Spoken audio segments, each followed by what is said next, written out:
Mr. President, welcome back to this stage, here in the beautiful Swiss Alps, and we have arranged for you the best sunshine which we can offer. We are pleased that you have chosen to join us again, this time for the opening session of the 50th annual meeting of the World Economic Forum in Davos. It is an honor to host you, Mr. President, on this very special occasion. And you have here in the room and in some overflow rooms, you have really the best of what the global business community can offer, in addition to over 300 representatives from governments.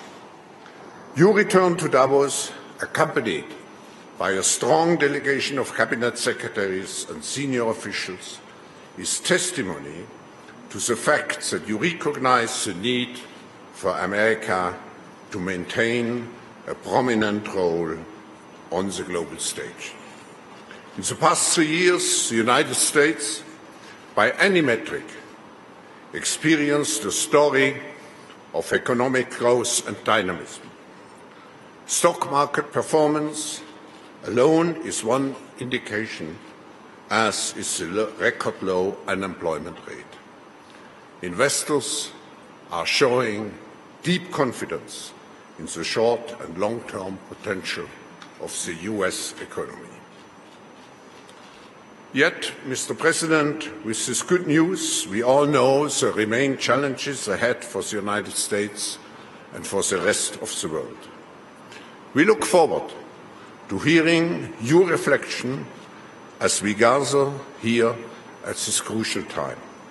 Please, ladies and gentlemen, welcome Donald J. Trump, the 45th President of the United States.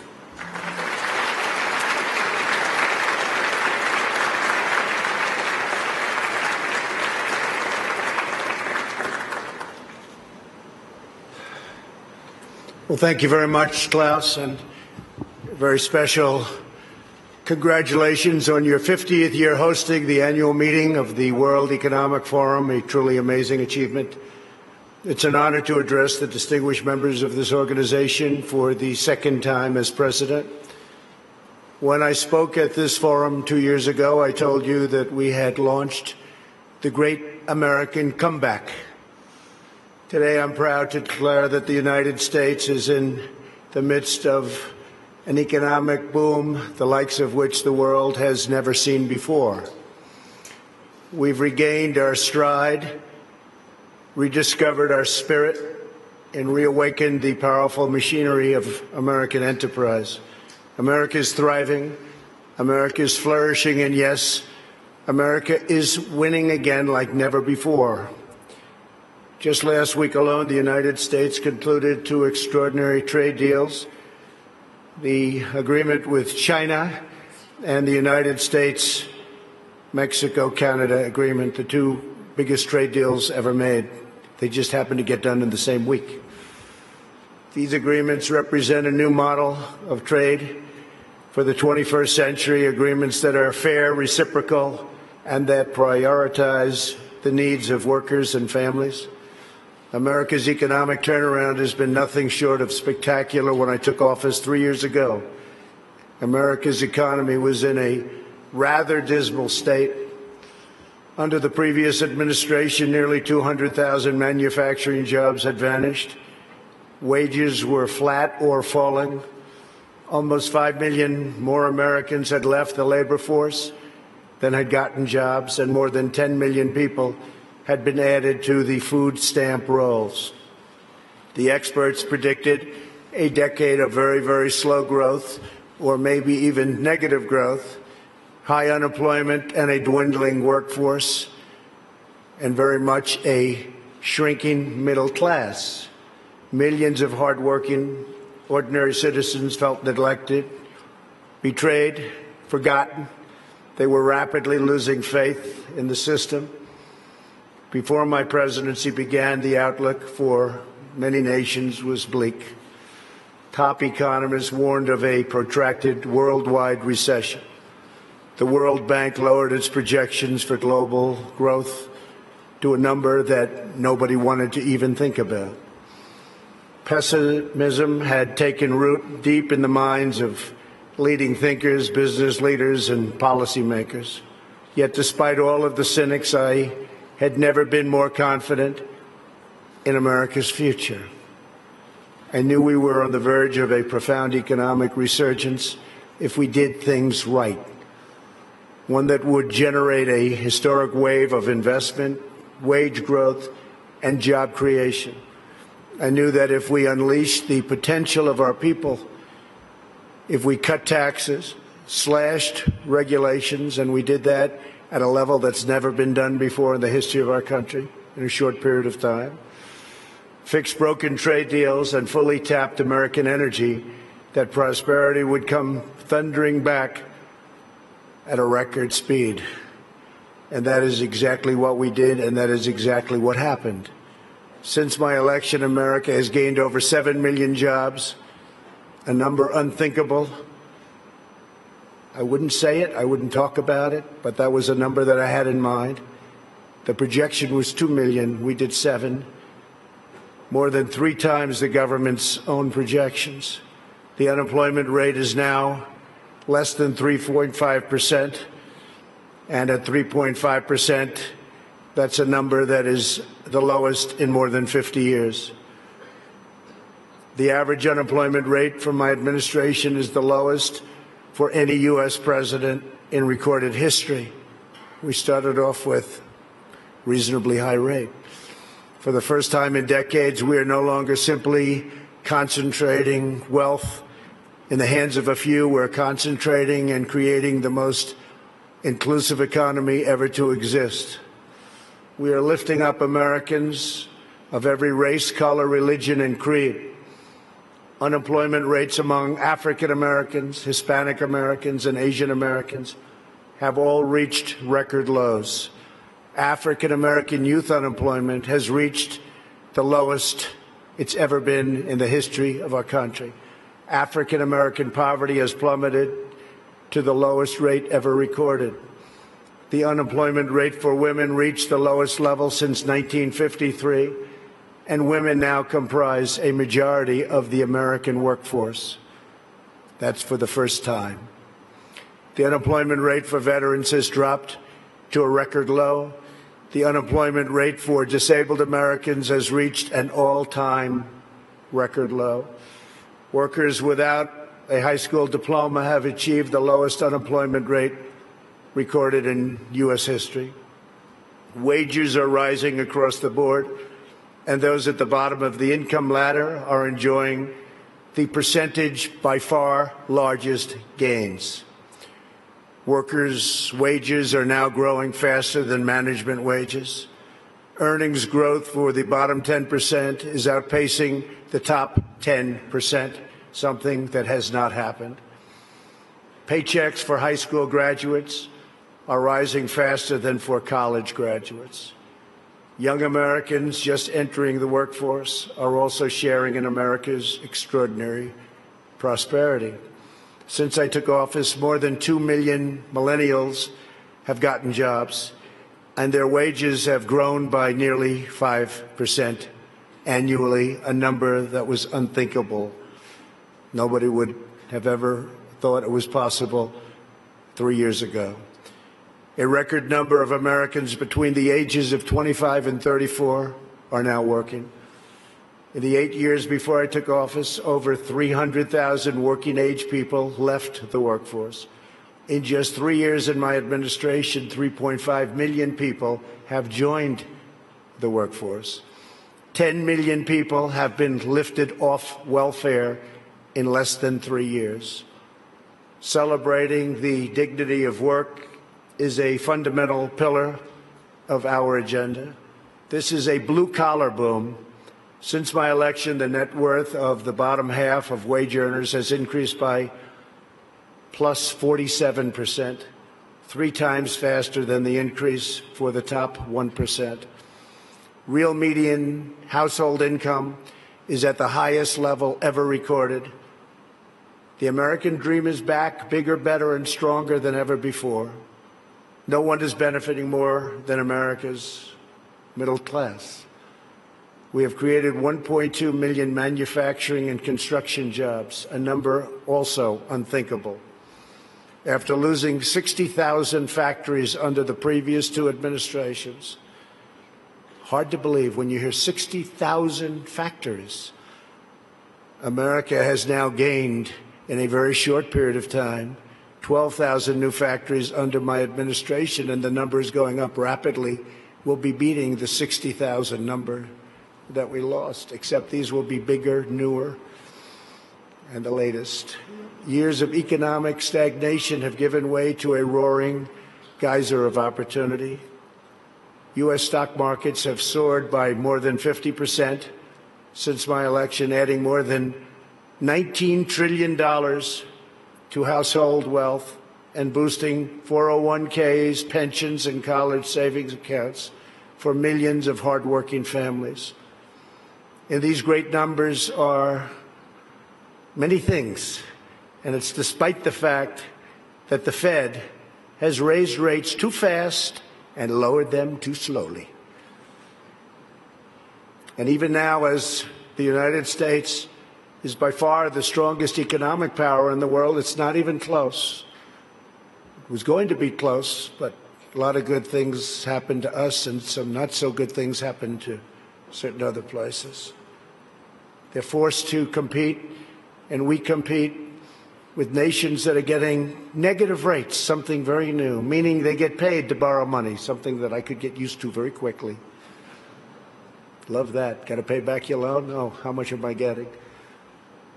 Nevertheless, we still have the best numbers that we've had in so many different areas.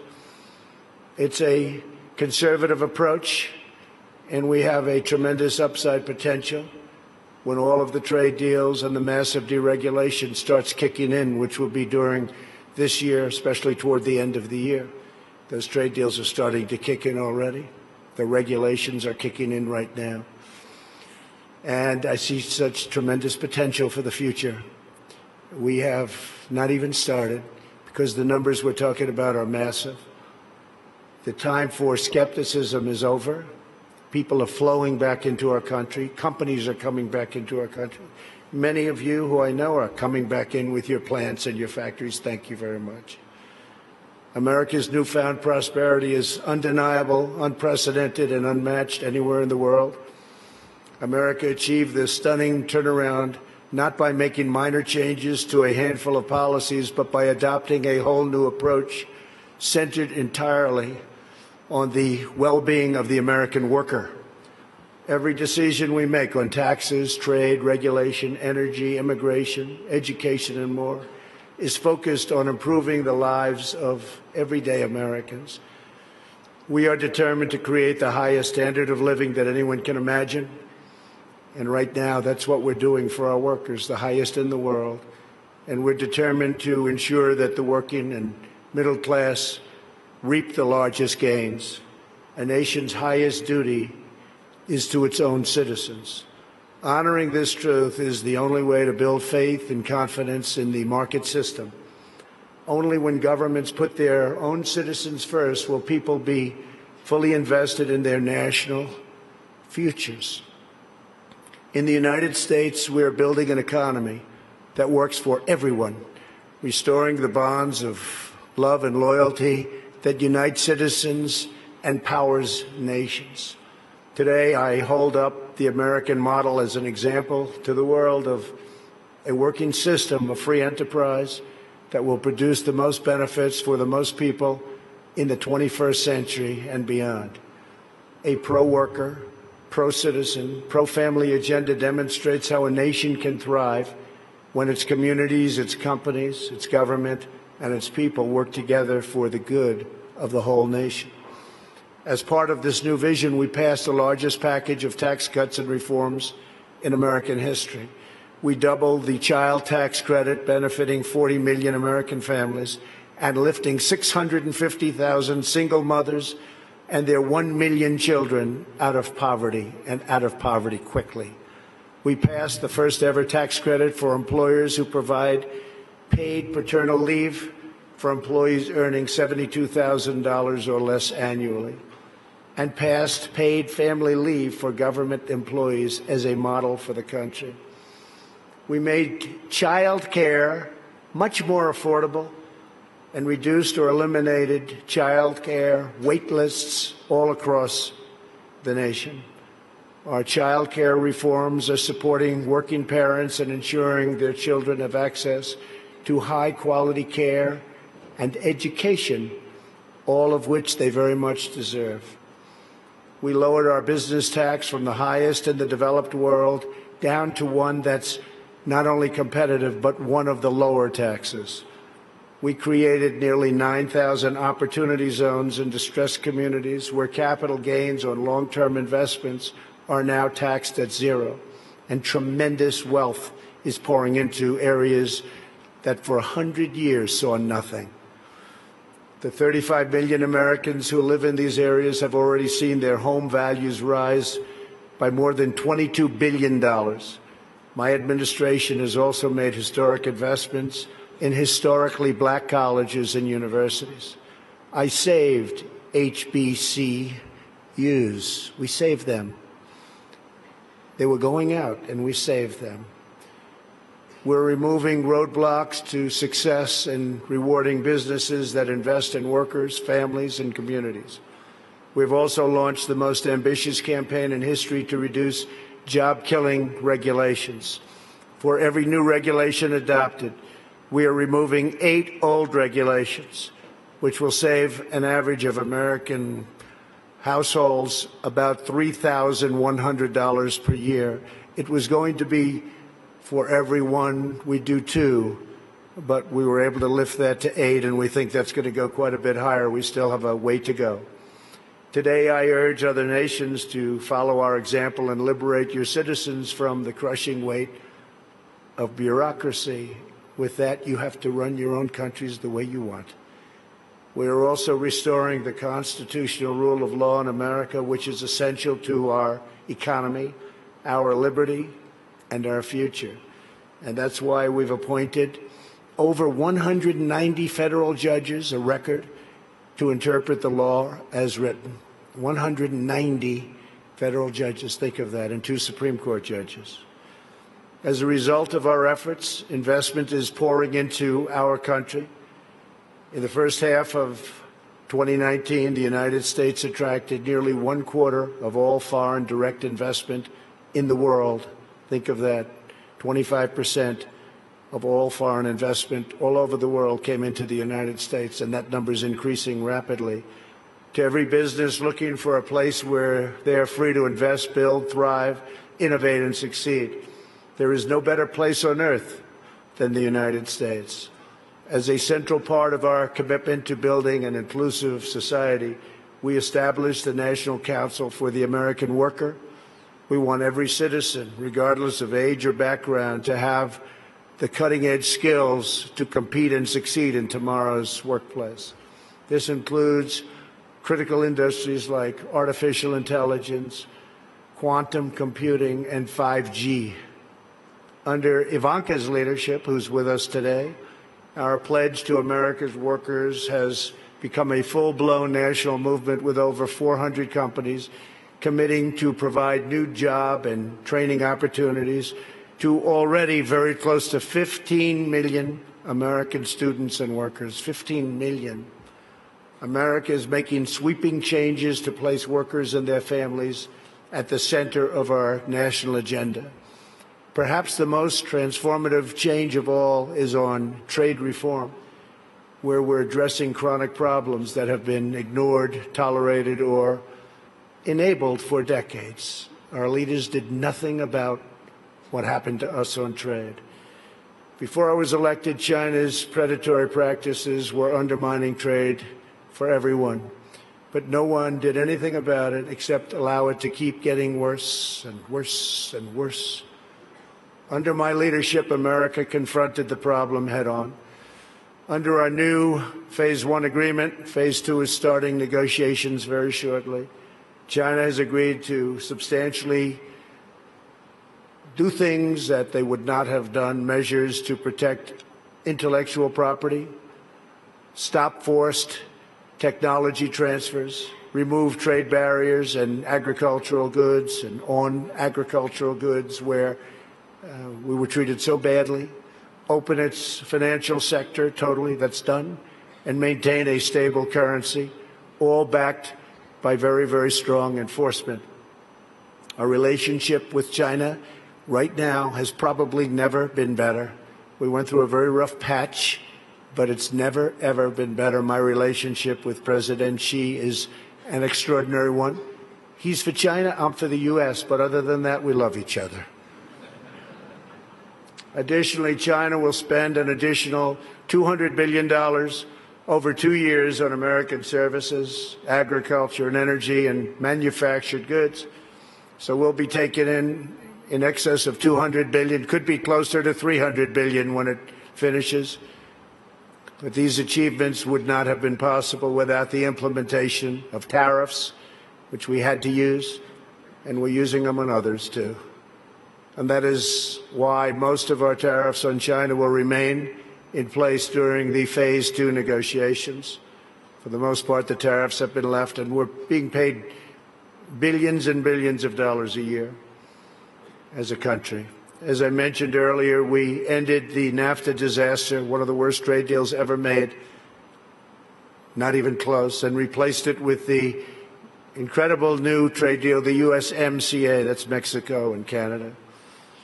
In the nearly 25 years after NAFTA, the United States lost 1 in 4 manufacturing jobs, including nearly 1 in 4 vehicle manufacturing jobs. It was an incentive to leave the country.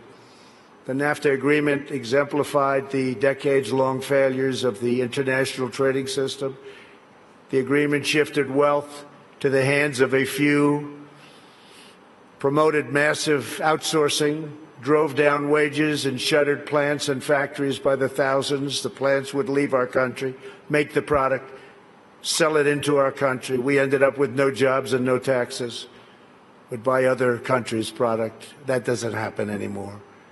This is the wreckage that I was elected to clean up. It's probably the reason I ran for president more than any other thing, because I couldn't understand why we were losing all of these jobs to other countries at such a rapid rate. And it got worse and worse, and I think it's probably the primary reason that I ran, but there are other reasons also.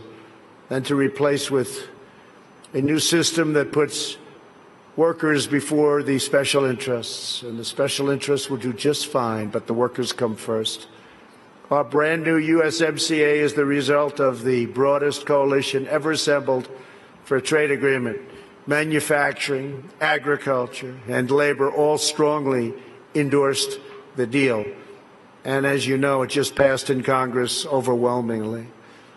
It shows how to solve the 21st century challenge we all face, protecting intellectual property, expanding digital trade, reshoring lost jobs, and ensuring rising wages and living standards. The United States has also concluded a great new trade deal with Japan, approximately $40 billion, and completely renegotiated our deal with South Korea. We're also negotiating many other transactions with many other countries.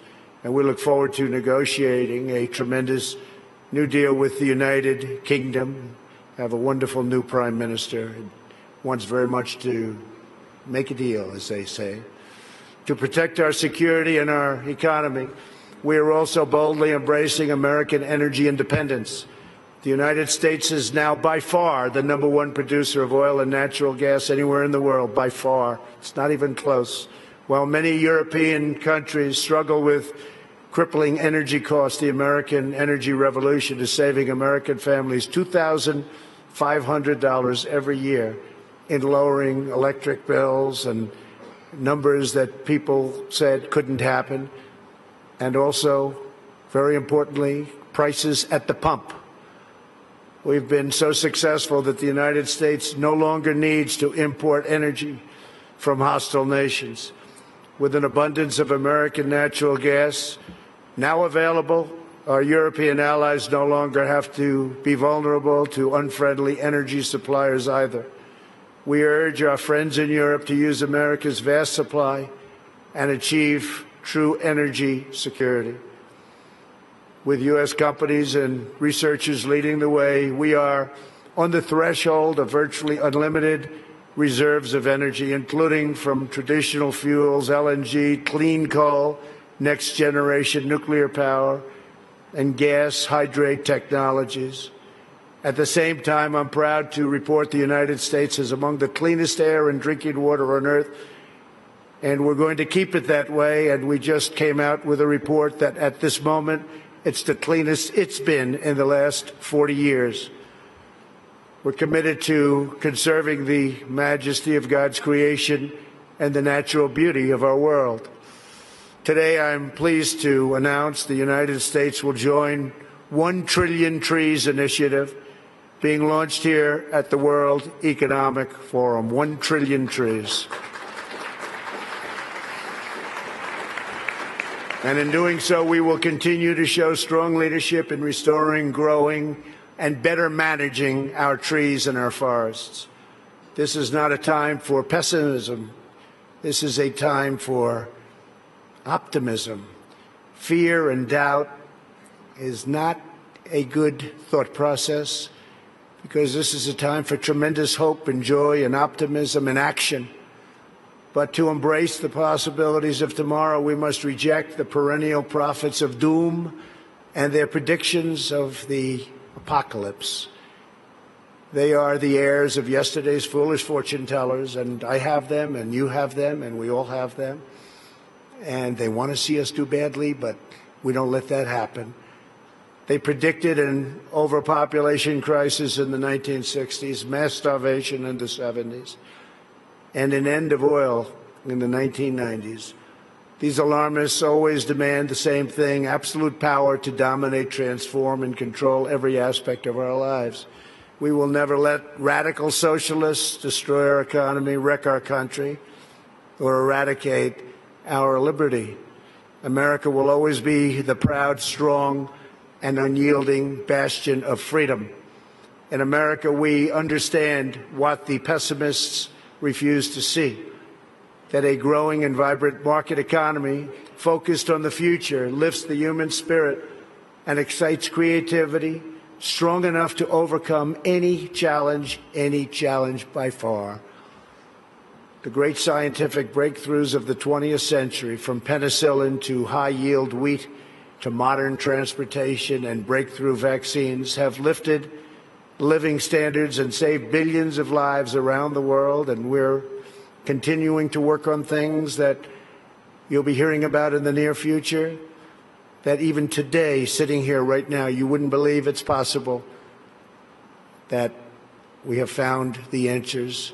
You'll be hearing about it, but we have found answers to things that people said would not be possible, certainly not in a very short period of time. But the wonders of the last century will pale in comparison to what today's young innovators will achieve, because they are doing things that nobody thought even feasible to begin. We continue to embrace technology, not to shun it. When people are free to innovate, millions will live longer, happier, healthier lives. For 3 years now, America has shown the world that the path to a prosperous future begins with putting workers first, choosing growth, and freeing entrepreneurs to bring their dreams to life. For anyone who doubts what is possible in the future, we need only look at the towering achievements of the past. Only a few hundred miles from here are some of the great cities of Europe, teeming centers of commerce and culture. Each of them is full of reminders of what human drive and imagination can achieve. Centuries ago, at the time of the Renaissance, skilled craftsmen and laborers looked upwards and built the structures that still touch the human heart. To this day, some of the greatest structures in the world have been built hundreds of years ago. In Italy, the citizens once started construction on what would be a 140-year project the Duomo of Florence, incredible place. While the technology did not yet exist to complete their design, city fathers forged ahead anyway, certain that they would figure it out someday. These citizens of Florence did not accept limits to their high aspirations, and so the Great Dome was finally built. In France, another century-long project continues to hold such a grip on our hearts and our souls that even 800 years after its construction, when the Cathedral of Notre Dame was engulfed in flames last year, such a sad sight to watch, unbelievable sight, especially for those of us that considered it one of the great monuments and representing so many different things. The whole world grieved. Through her sanctuary now stands scorched and charred, and a sight that's hard to believe. When you got used to it, to look at it now, hard to believe. But we know that Notre Dame will be restored magnificently. The great bells will once again ring out for all to hear, giving glory to God and filling millions with wonder and awe. The cathedrals of Europe teach us to pursue big dreams, daring adventures, and unbridled ambitions. They urge us to consider not only what we build today, but what we will endure long after we are gone. They testify to the power of ordinary people to realize extraordinary achievements when united by a grand and noble purpose. So together we must go forward with confidence, determination, and vision.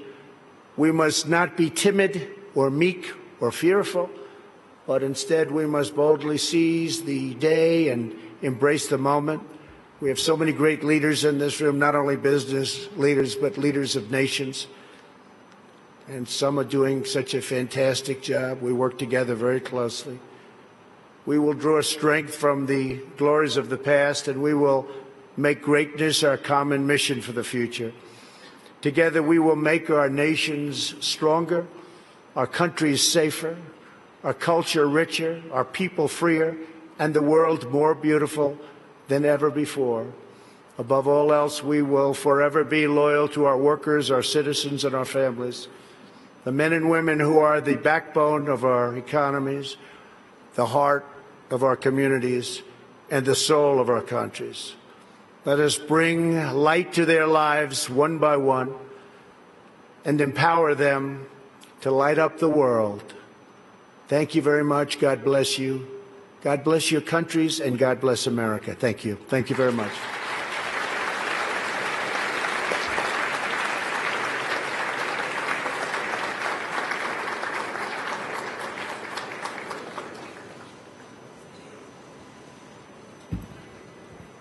Mr. President, thank you for your speech and congratulations for what you have achieved for your economy, but also for your society. We discuss here very intensively the question of inclusiveness, but all your politics certainly are aiming to create better inclusiveness for the American people. I want to thank you personally, particularly for injecting optimism into our discussions. We have many problems in the world, but I think we need, as you said, we need dreams. And we have all the capabilities, technology, leadership, to realize those dreams. So thank you again, Mr. President, for having joined us here at the opening of the 50th anniversary of the World Economic Forum. Thank you.